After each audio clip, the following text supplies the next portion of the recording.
the lake tend to splash on it and freeze over, causing the lighthouse to become an icy palace. And while it certainly may look pretty, I don't suggest venturing onto its walkway unless you want to slip and fall into the icy shore below.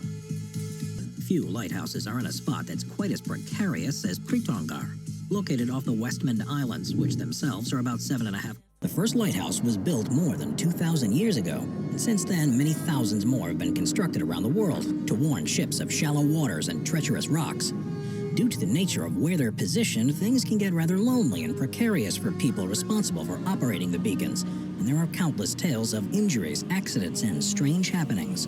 From ones located in some of the most remote regions on Earth to those that attract ghost hunters from far and wide, it's time to explore the top 15 most scary lighthouses. Number 15. Snake Island Lighthouse, Brazil. Around 21 miles off the coast of Sao Paulo, Brazil, there's an island where access is highly restricted because of how deadly it is. And for a long time, the only residents were those responsible for keeping the world's most dangerous lighthouse in operation. Known locally as Ilha da Camara Grande, but also as Snake Island, the 106-acre piece of land is home to the planet's most venomous species of snake, the golden lancehead pit viper. With a frightening density of one of these snakes per 11 square feet, they've developed a potent toxin that allows them to quickly catch birds before they have a chance to fly off the island to safety. And just one bite is enough to kill a human in just a few hours with excruciatingly painful symptoms. The rocky island has, for centuries, posed a serious threat to ships too, and any crew members unfortunate enough to be marooned there didn't stand much of a chance of surviving long enough to be rescued. In 1909, the decision was made to build a lighthouse there to protect the increasingly busy shipping lanes.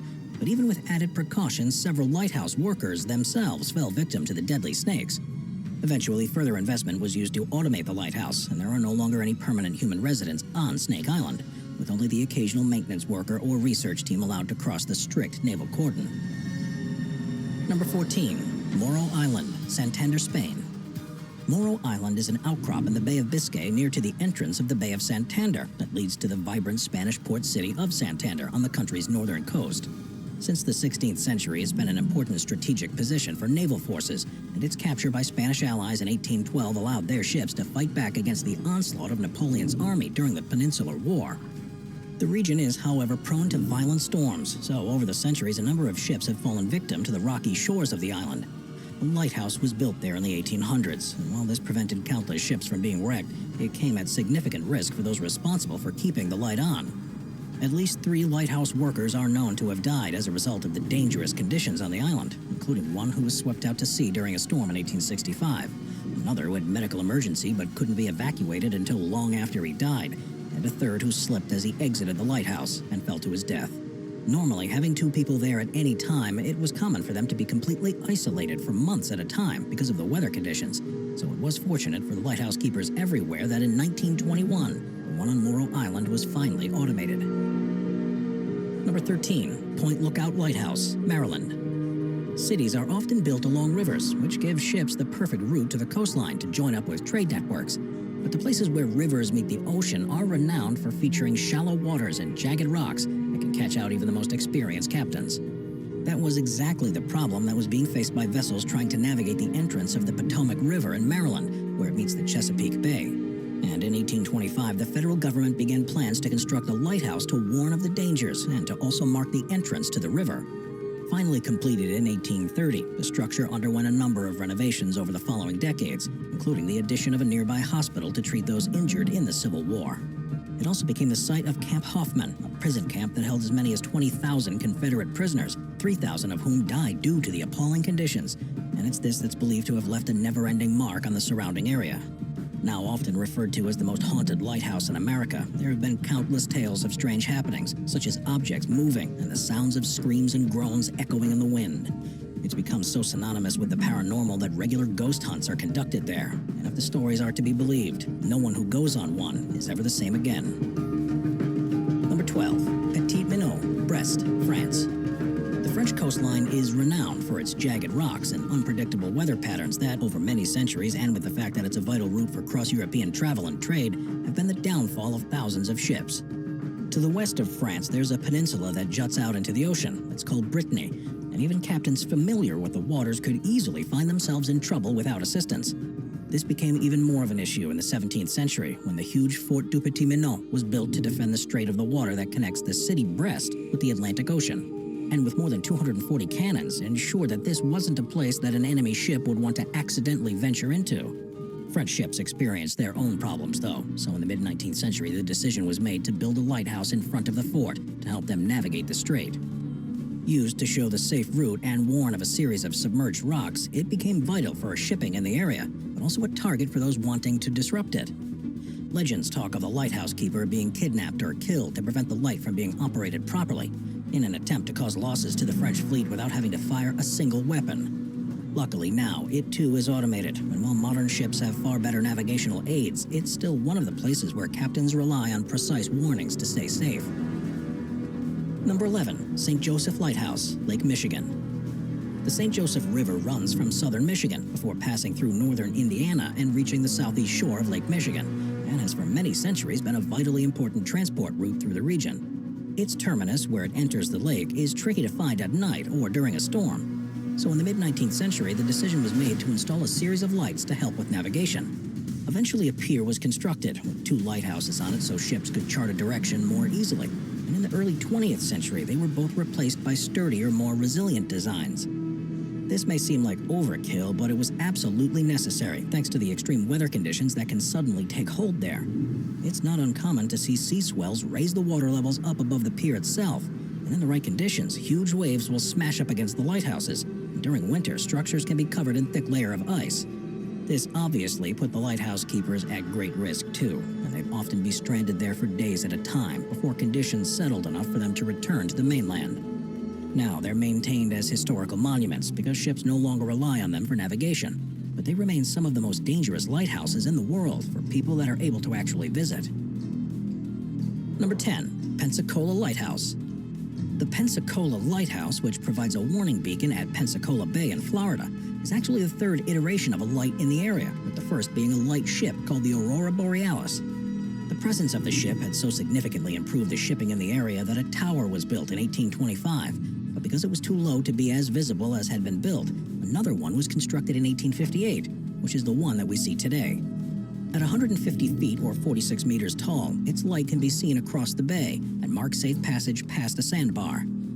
It's still relied upon and is now automated, but it is amazing that it's still standing, having been subjected to artillery fire during the Civil War, being struck by lightning on several occasions, having to endure various hurricanes over the years, and even an earthquake.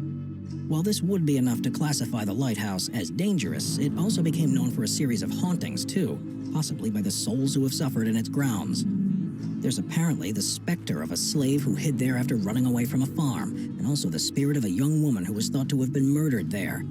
After featuring on several ghost hunter TV shows, there are just as many people who now visit it in the hopes of seeing something paranormal for themselves, as there are tourists who want to learn about its rich history. Number 9. Bishop Rock, Isles of Scilly. The Isles of Scilly is a small archipelago that can be found around 28 miles off the southwest coast of England. It just so happens to be on the edge of what has traditionally been the favorite route for crossing the Atlantic from America. It was along this path that ocean liners tried to set the Blue Ribbon transatlantic speed record, but with such potential danger being posed by the islands, it was an obvious place to build a lighthouse.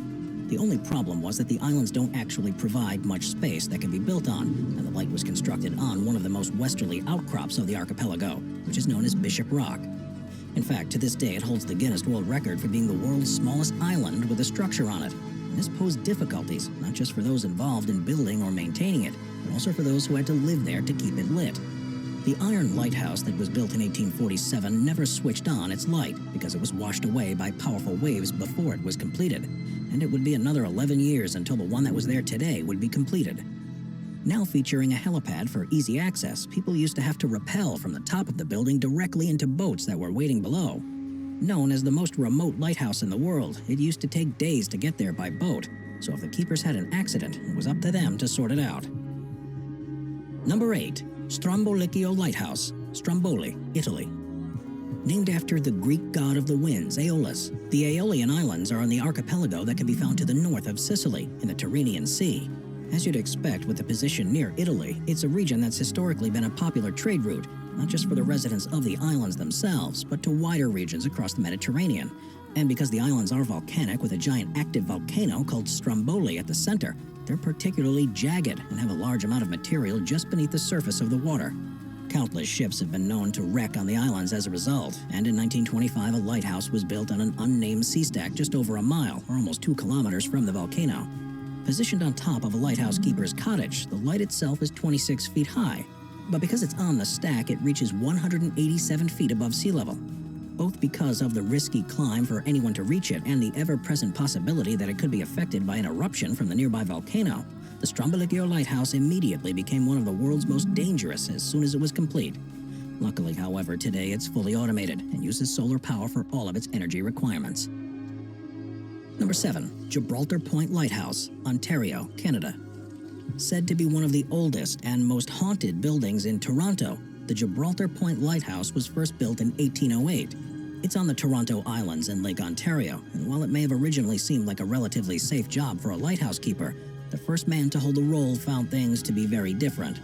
Jean-Paul Redemüller had only been the keeper for a few years when something tragic happened in 1815. Local legend tells of a group of soldiers who visited him in search of his locally famous bootleg beer, but after drinking too much of it, they became embroiled in an argument that resulted in one of the soldiers murdering Redemüller, apparently collectively deciding to chop up his remains and hide them to evade being charged for the crime. The story says that it was another 80 years until the evidence was finally uncovered.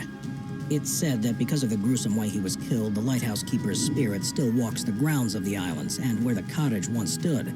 If you do visit on a dark, cold, rainy night like the one when the soldiers visited, you might even hear his tortured screams echoing around, making it one of the most haunted sites in this part of Canada.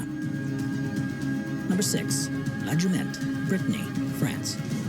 Located at the most northwestern point of Brittany in France, La Jumette is the name given to a small rock that emerges from the ocean, and also the lighthouse that was built on top of it. This particular part of Brittany has caught out hundreds of ships over the centuries, with its near-invisible rocky outcrops that lie just beneath the water's surface. And following the wreck of the SS Drummond Castle in 1896, which resulted in nearly 250 people losing their lives, plans were drawn up to put a lighthouse there to prevent another tragedy like it. Another 31 ships would wreck there in the following 15 years before the lighthouse was completed, and since then it's been credited with significantly improving maritime safety in the region. But because of its position, those inside the lighthouse have been subjected to some of the most extreme conditions possible. In December of 1989, for example, a particularly powerful storm front moved in from over Ireland and formed waves that measured up to 100 feet tall. They pummeled against the lighthouse, smashing windows, tearing off the entrance door, and flooded the entire interior, making it a miracle that no one lost their lives. Storms like this are common in the area, and it's because of this that the Brittany lighthouses have been automated since 1991, so no one's had to risk their safety in that way again.